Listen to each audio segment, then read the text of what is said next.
सत्ताधारी दुर्योधनाचे बाप आहेत का पांडव आहेत हे महाराष्ट्रातल्या जनतेनं सांगून दिले. संजय राऊत महाभारत तुमचं कच्चं आहे. ज्यांच्या सोबत संजय असतो ते दुर्योधन असतात, दुःशासन असतात, धृतराष्ट्र असतात. हा इतिहास आहे. तुम्ही खऱ्या अर्थानं कौरवाचे वंशज आहात.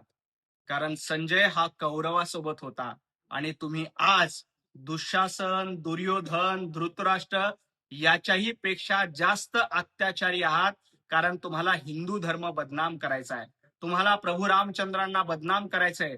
तुम्हाला हिंदू धर्मामध्ये फूट पाडायची.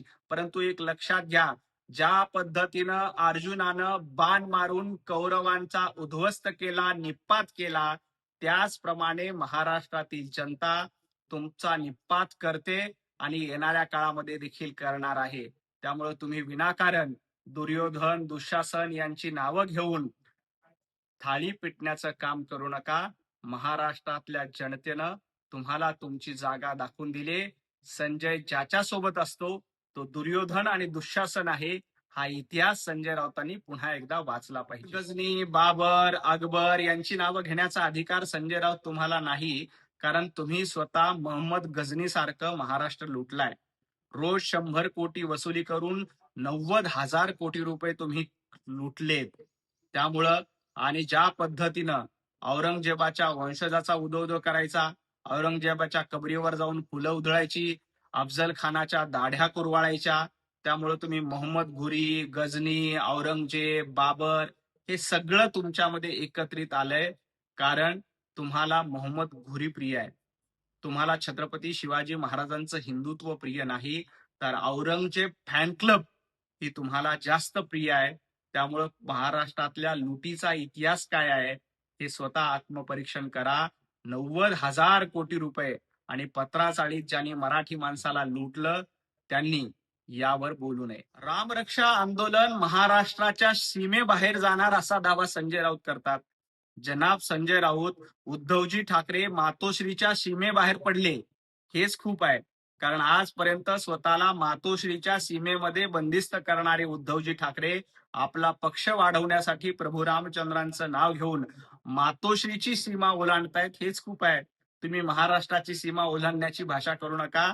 मातोश्रीची सीमा तुम्हाला ओलांडता येत नाही.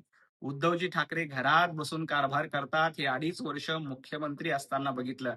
आता फक्त आणि फक्त कुटुंब वाचवायचं. पक्ष तर संपलेलाच आहे, परंतु आपलं येणारं पद वाचवायचं, कारकीर्द वाचवायची, एवढ्यासाठी तुम्हाला प्रभू रामचंद्रांची आठवण येते. परंतु लक्षात घ्या, तुम्ही प्रभू रामचंद्रांचे नौटंकीबाज भक्त आहात. तुम्ही प्रभू रामचंद्रांचे सच्चे पाईक भक्त नाहीत. प्रभू रामचंद्रांचं नाव घेण्याचा अधिकार देखील तुम्हाला नाही. कारण तुम्ही त्या काँग्रेसच्या शेजारी जाऊन बसलात ज्यांनी प्रभू रामचंद्रांचं अस्तित्व नाकारलं. त्यामुळे मातोश्रीच्या सीमेबाहेर आलात हेच खूप आहे. महाराष्ट्राची सीमा ओलांडण्याची हिंमत, धमक तुमच्यामध्ये नाही, तुमच्या पक्षामध्ये नाही आणि पक्षप्रमुखांमध्ये नाही. सूत्र, पैंजन, आभूषण, सीतामाता, प्रभू रामचंद्र यांच्यावर बोलण्याचा संजय राऊतांना अधिकार आहे का?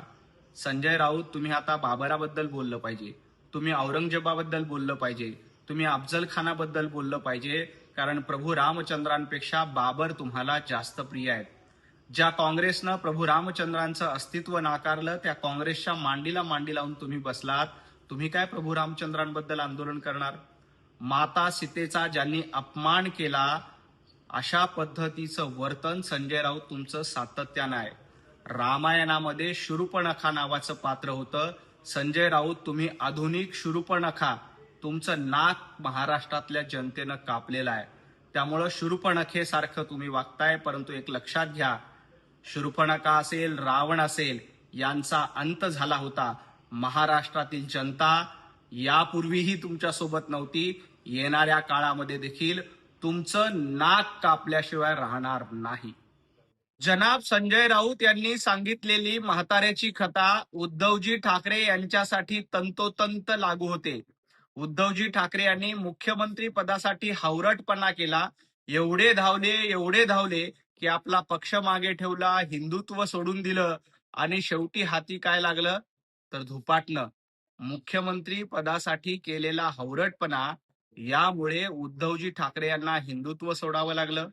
उद्धवजी ठाकरे यांना वडिलांचे विचार सोडावे लागले आणि हावरटपणामुळे हाती फक्त धुपाटणं आलं. पक्ष संपला, खासदार गेले, आमदार जातायत, नगरसेवक जातायत. मला वाटतं संजय राऊतांनी ही सांगितलेली कथा उद्धवजी ठाकरेंसाठी तंतोतंत लागू होते. राम मंदिर प्रकरणामध्ये सर्व दोषींवर कारवाई केली जाईल, पै पै वसूल केली जाईल, कुणालाही सोडलं जाणार नाही. संजय राऊत, लुटीचा इतिहास तुमचा आहे.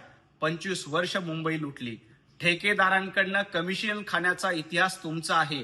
25 वर्ष मुंबई महापालिकेमध्ये ठेकेदारांकडनं लूट करून मातोश्री बांधली तुम्ही. त्यामुळं भारतीय जनता पार्टीवर आरोप करण्यापेक्षा आणि रामरक्षा आंदोलन करण्यापेक्षा पक्ष रक्षा, आमदार रक्षा, उद्धवजी रक्षा असं आंदोलन करा. त्याचा तुम्हाला जास्त उपयोग होईल, त्याची तुम्हाला जास्त गरज आहे. भारतीय जनता पार्टीचा आणि राम मंदिर घोटाळ्याचा काहीही संबंध नाही. जे कोणी दोषी आहेत त्यांच्यावर कारवाई करण्याचं काम केलं जातंय. पै न पै वसूल केली जाणार आहे. परंतु संजय राऊत 2.5 वर्ष रोज 100 कोटी या हिशोबाने 90,000 कोटी रुपये तुम्ही वसूल केले. आधी त्याचा हिशोब द्या आणि मग राम मंदिराचा हिशोब मागा.